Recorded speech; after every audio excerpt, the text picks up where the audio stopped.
வணக்கம். நீங்கள் எடுத்திருப்பது வசந்தம் டிவியின் மதிய நேர பிரதான செய்திகளோடு இணைந்து கொள்ளும் நான் பத்மநாதன் பிரதாப். முதலில் இன்றைய தலைப்புச் செய்திகள்.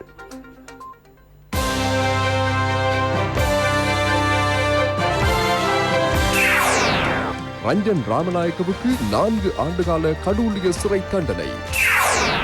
பாசிட்டிவ் ஆகிய தயாஸ்ரீ, ஹக்கீம், வாசுதேவ ஆகியோரிடம் தொடர்பை பேணியவர்கள் இனங்காணப்பட்டனர். வடக்கு கிழக்கு மழையுடன் கூடிய காலநிலை மேலும் அதிகரிக்கலாம் என எதிர்ப்பு கூறல்.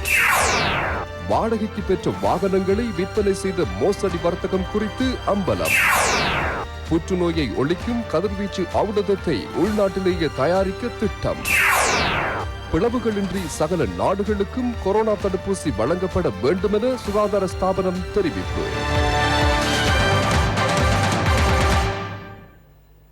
தொடர்வது உள்நாட்டு செய்திகளில் விரிவான செய்திகள். நீதிமன்றத்தை அவமதித்ததாக குற்றச்சாட்டுகளுக்காக பாராளுமன்ற உறுப்பினர் ரஞ்சன் ராமநாயக்க குற்றவாளியாக்கப்பட்டார்.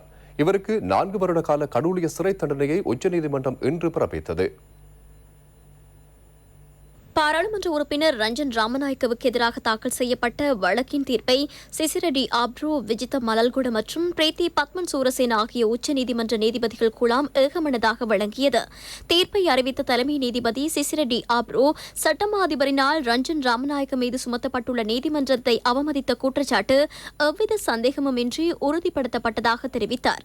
இதனால் ரஞ்சன் ராமநாயக்க நீதிமன்றத்தை அவமதித்த குற்றச்சாட்டுக்காக குற்றவாளியாக்கப்பட்டு 4 வருட கால கடூழிய சிறை தண்டனை விதிக்கப்படுவதாகவும் தீர்ப்பளித்தார். ஓய்வு பெற்ற விமானப்படை அதிகாரியான சுனில் பெரேரா உச்ச நீதிமன்றத்திற்கு தாக்கல் செய்த முறைப்பாட்டிற்கமைய சட்டமா அதிபர் ரஞ்சன் ராமநாயக்கவுக்கு எதிராக இக்குற்றப்பத்திரிகையை தாக்கல் செய்திருந்தார். 2017 ஆண்டு ஆகஸ்ட் 21 அப்போது பிரதமராக இருந்த ரணில் விக்ரமசிங்கவுடன் அலரி மாளிகையில் இடம்பெற்ற பேச்சுவார்த்தையை அடுத்து ஊடகங்களுக்கு கருத்து தெரிவித்த ரஞ்சன் ராமநாயக்க, இந்நாட்டின் நீதிபதிகள் மற்றும் சட்டத்தரணிகளில் பெரும்பாலானவர்கள் மோசடிக்காரர்கள் என தெரிவித்திருந்தார். இக்கூற்றினால் ரஞ்சன் ராமநாயக்க நாட்டின் நீதிமன்ற தொகுதி மீது பொதுமக்கள் வைத்துள்ள நம்பிக்கையை சீர்குலைக்க செயற்பட்டுள்ளதாகவும் இதன் மூலம் நீதிமன்றத்தை அவமதித்துள்ளதாகவும் முறைப்பாட்டில் தெரிவிக்கப்பட்டிருந்தது. இதனால் இக்குற்றச்சாட்டு தொடர்பாக ரஞ்சன் ராமநாயக்கவுக்கு எதிரான வழக்கு விசாரணையை நடத்தி பொருத்தமான தண்டனையை விதிக்குமாறு அம்முறைப்பாட்டின் மூலம் உச்சநீதிமன்றத்திடம் கோரிக்கை விடுக்கப்பட்டது. கொரோனா 2ஆம் அலையின் தாக்கமானது எமது நாட்டில் பல பகுதிகளிலும் பரவியுள்ளது. பாராளுமன்றத்தை பிரதிநிதித்துவப்படுத்துகின்ற 3 இத்தொற்றிற்கு இலக்காகியுள்ளனர்.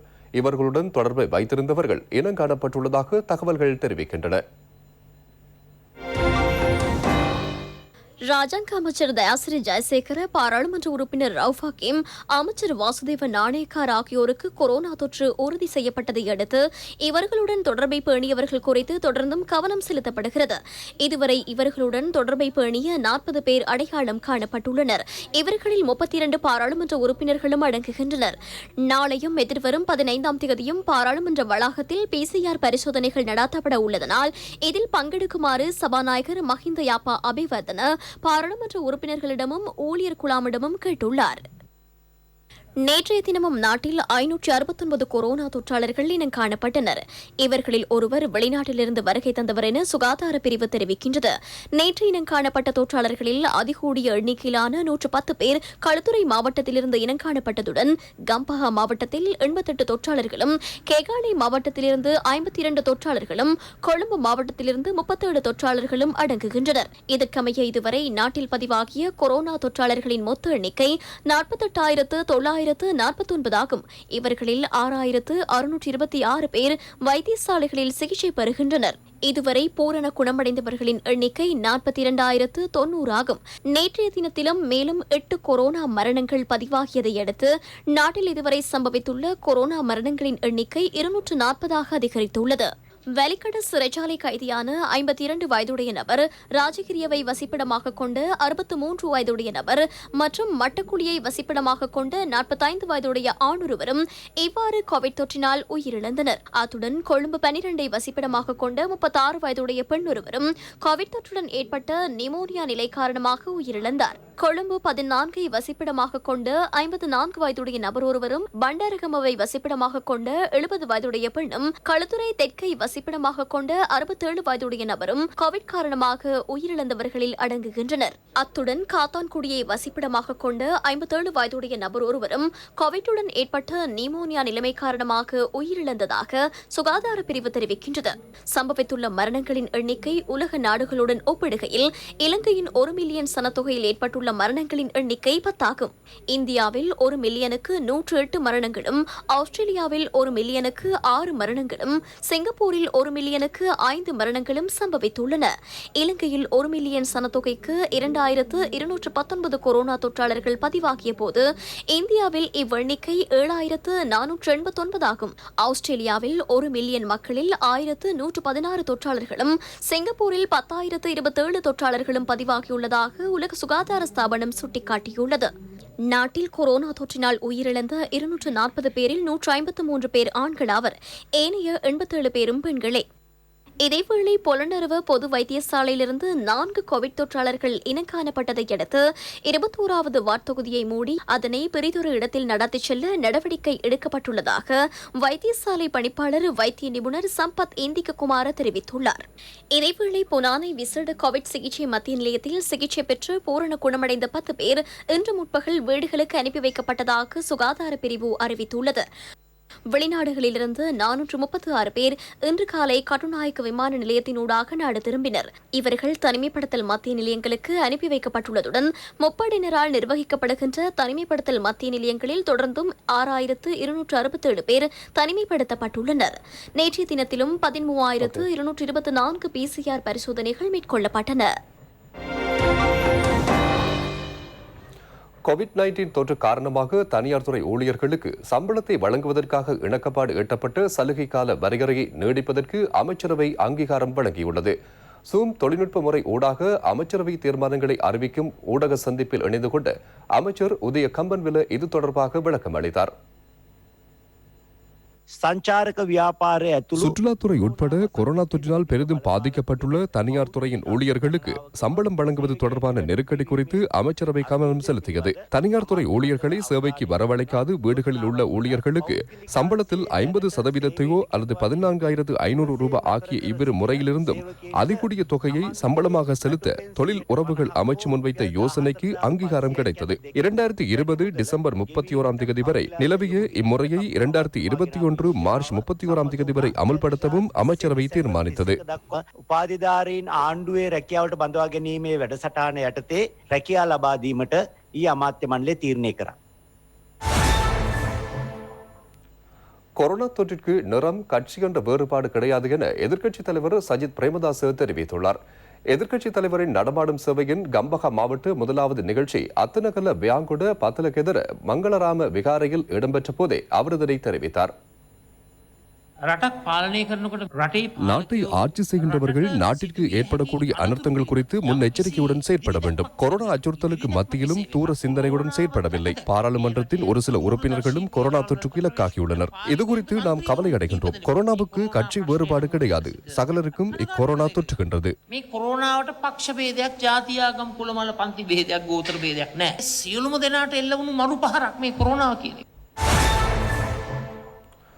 வடக்கு கிழக்கு மாகாணங்களில் நிலவுகின்ற பெய்து வரும் பலத்த மழை தொடர்ந்தும் எதிர்பார்க்கப்படுவதாக வளிமண்டலவியல் திணைக்களம் அறிவித்துள்ளது. முன்னைய நாட்களுடன் ஒப்பிடும்போது மழை வீழ்ச்சியில் ஓரளவு குறைவு எதிர்பார்க்கப்படுகிறது. இன்றும் நாளையும் நாளை மறுதினமும் வடக்கு, வடமத்திய, கிழக்கு, ஊவா போன்ற மாகாணங்களிலும் ஆங்காங்கே மழை பெய்யக்கூடும். எவ்வாறாயினும் இதில் ஓரளவு குறைவு எதிர்பார்க்கப்படுகிறது. நாட்டின் ஏனைய பகுதிகளில் ஆங்காங்கே மழையோ அல்லது இடியுடன் கூடிய மழையோ பெய்யலாம். புத்தளத்திலிருந்து காங்கேசன்துறை ஊடாக மட்டக்களப்பு வரையான கடற்பரப்பில் ஆங்காங்கே மழை ஏற்படக்கூடும். நிலவுகின்ற சீரற்ற காலநிலையை அடுத்து ஏற்பட்ட வெள்ளப்பெருக்கினால் யாழ், கண்டி A9 வீதியின் ஒரு சில இடங்களில் போக்குவரத்துக்கு தடை ஏற்பட்டுள்ளது. A9 வீதியின் வவுனியா, கலுக்குன்னம் மடுவ பகுதி வெள்ளத்தினால் பாதிக்கப்பட்டுள்ளதாக எமது செய்தியாளர் தெரிவிக்கின்றார். பெய்து வரும் கனமழையை அடுத்து சுமார் 360 குளங்கள் பெருக்கெடுக்கும் நிலையில் காணப்படுவதாக வவுனியா கமநல சேவைகள் ஆணையாளர் அலுவலகம் தெரிவித்துள்ளது. வவுனியா சுற்றுவட்ட வீதியில் உள்ள அரசு உத்தியோகபூர்வ இல்லங்கள் நீரில் மூழ்கியுள்ளன. வடமாகாணத்தில் பெய்து வரும் பலத்த மழையை தொடர்ந்து இரணைமடு நீர்த்தேக்கத்தின் 14 வான்கதவுகளையும் திறந்துவிட மாகாண நீர்ப்பாசன திணைக்களம் நடவடிக்கை எடுத்துள்ளது. தாழ்நில பகுதிகள் நீரில் மூழ்கும் அச்சுறுத்தல் காணப்படுவதால் பொதுமக்கள் அவதானத்துடன் செயற்பட வேண்டும் என இடர் முகாமைத்துவ மத்திய நிலையம் தெரிவிக்கின்றது. கவுடுள்ள நீர்த்தேக்கத்தினதும் 6 வான்கதவுகளை திறக்க நடவடிக்கை எடுக்கப்பட்டது. இதனால் சோமாவதி வீதி உள்ளிட்ட தாழ்நில பகுதிகள் நீரில் மூழ்கியுள்ளதாக எமது செய்தியாளர்கள் தெரிவிக்கின்றனர். ராஜாங்கனி நீர்த்தேக்கத்தினதும் 12 வான்கதவுகள் திறக்கப்பட்டுள்ளதுடன் இதனால் கலாவுயாவின் நீர்மட்டம் அதிகரித்துள்ளது. பொத்தளத்திலிருந்து எலுவன்குளம் ஊடாக மன்னார் வரையான வீதியின் வில்பத்துவைக்கான பிரவேசமும் தற்போது தடைப்பட்டுள்ளதாக எமது செய்தியாளர்கள் தெரிவிக்கின்றனர். எலுவன்குளம் சப்பாத்து பாலத்திற்கு அருகாமையில் உள்ள கடற்படை சோதனை சாவடியையும் அப்புறப்படுத்த நடவடிக்கை எடுக்கப்பட்டுள்ளது. மட்டக்களப்பு மாவட்டத்தில் பெய்து வரும் கனமழையை அடுத்து பல குளங்கள் பெருக்கெடுக்கும் நிலையில் காணப்படுவதாக நீர்ப்பாசன திணைக்களம் தெரிவித்துள்ளது. மட்டக்களப்பு நவகிரி பாவையில் 2 வான்கதவுகளை திறக்க அதன் பொறியியலாளர்கள் நடவடிக்கை எடுத்தனர். வாடகைக்கு வழங்குகின்ற வாகனங்களை திருடி அதன் உதிரி பாகங்களை விற்பனை செய்து வந்த மோசடி வர்த்தகம் குறித்த தகவல்களை போலீசார் திரட்டியுள்ளனர். முல்லேரியா போலீசார் மேற்கொண்ட சுற்றிவளைப்பில் இம்மோசடி வர்த்தகத்துடன் தொடர்புபட்ட 16 மோட்டார் கார்களையும் வேன் ஒன்றையும் போலீசார் கண்டெடுத்தனர். வாகனங்களை வாடகைக்கு வழங்கும் இடங்களிலிருந்து போலி ஆவணங்களை சமர்ப்பித்து வாகனங்களை பெற்று இம்மோசடி வர்த்தகத்தை மேற்கொண்டுள்ளதாக போலீசார் தெரிவிக்கின்றனர். போலி செஸ்ஸி இலக்கங்கள் பயன்படுத்தி வாகனங்களை இவர்கள் விற்பனை செய்துள்ளதாகவும் போலீசார் தெரிவிக்கின்றனர். இம்மோசடி வர்த்தகத்துடன் தொடர்புபட்டுள்ள 2 பிரதான சந்தேக நபர்கள் கைது செய்யப்பட்டனர். இவர்கள் யக்கல மற்றும் மேரிகம் ஆகிய பகுதிகளை வசிப்பிடமாக கொண்டவர்கள் என போலீசார் தெரிவிக்கின்றனர். சேதுவ, கம்பஹா, கொச்சிக்கடை, முல்லேரியா போன்ற பகுதிகளிலிருந்து வாகனங்கள் திருடப்பட்டுள்ளன. பிரதான சந்தேக நபருக்கு போலி அடையாள அட்டை மற்றும் ஆவணங்களை தயாரித்து வழங்கிய கம்பஹா பகுதியைச் சேர்ந்த மற்றொரு நபரும் போலீசாரினால் கைது செய்யப்பட்டார். போலீசாரினால் கைப்பற்றப்பட்ட வாகனங்களின் பெறுமதி சுமார் 7 கோடி ரூபாவாகும். ஒரு சில வாகன உரிமையாளர்கள் தொடர்பாக தகவல்களையும் திரட்ட முடிந்துள்ளதாக போலீசார் தெரிவிக்கின்றனர். தமது வாகனம் இவ்வாறு காணாமல் போயிருந்தால் போலீசாருக்கு அறிவிக்குமாறு போலீஸ் ஊடக பேச்சாளரும் பிரதி போலீஸ் மா அதிபருமான அஜித் ரோஹன தெரிவித்துள்ளார். உங்கள் வாகனமும் இவ்விதத்தில் காணாமல் போயிருந்தால் முல்லேரியா போலீஸ் நிலையத்திற்கு சென்று இது தொடர்பாக பரிசீலிக்க முடியும். அல்லது முல்லேரியா போலீஸ் நிலைய பொறுப்பதிகாரிக்கு 071 25 91 653 என்ற தொலைபேசி இலக்கத்திற்கு அழைப்பொன்றை ஏற்படுத்தி தகவல்களை பெற்றுக் கொள்ள முடியும். நீங்கள் வாகனம் ஒன்றை ரெண்டகார் நிலையம் ஒன்றிற்கு வழங்கி அதேபோன்று அந்நிறுவனம் அவ்வாகனத்தை புரிதொரு தரப்பினருக்கு வாடகைக்கு வழங்கும் போது இவ்விடயங்கள் குறித்து கவனம் செலுத்த வேண்டும்.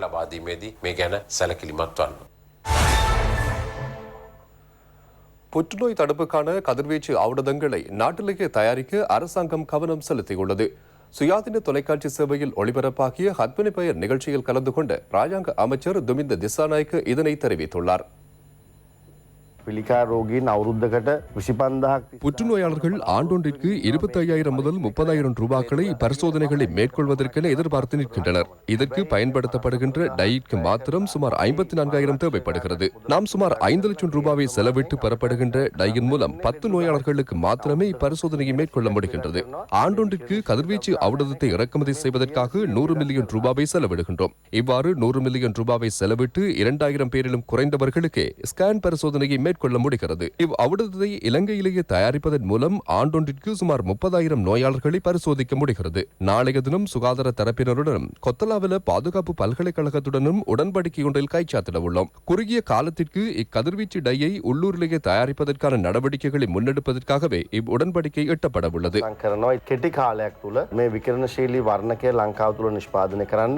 இந்த கதிர்வீச்சு ஔடதத்தை உள்நாட்டில் தயாரிப்பதன் மூலம் பெரும்பாலான புற்றுநோயாளர்களுக்கு சிகிச்சை வழங்குவதற்கான சந்தர்ப்பம் உருவாகும் என வைத்திய நிபுணர் ஜயந்த பலவர்த்தன இதன்போது தெரிவித்தார். இந்த வர்ணத்தை இந்தியாவிலிருந்தே தெரிவிக்கிறோம். வழமையாக சுமார் 3,500 அளவில் இந்தியாவிலிருந்து தெரிவிக்க கோரிக்கை விடுக்கிறோம். குறைந்த அளவிலான எண்ணிக்கையே எமக்கு கிடைக்கிறது. 110 நிமிடங்களில் இதன் தாக்கமானது 50% குறைவடைகிறது. இதன் மூலம் சுமார் 12 நோயாளர்களுக்கு மாத்திரமே பரிசோதனையை மேற்கொள்ள முடிகிறது.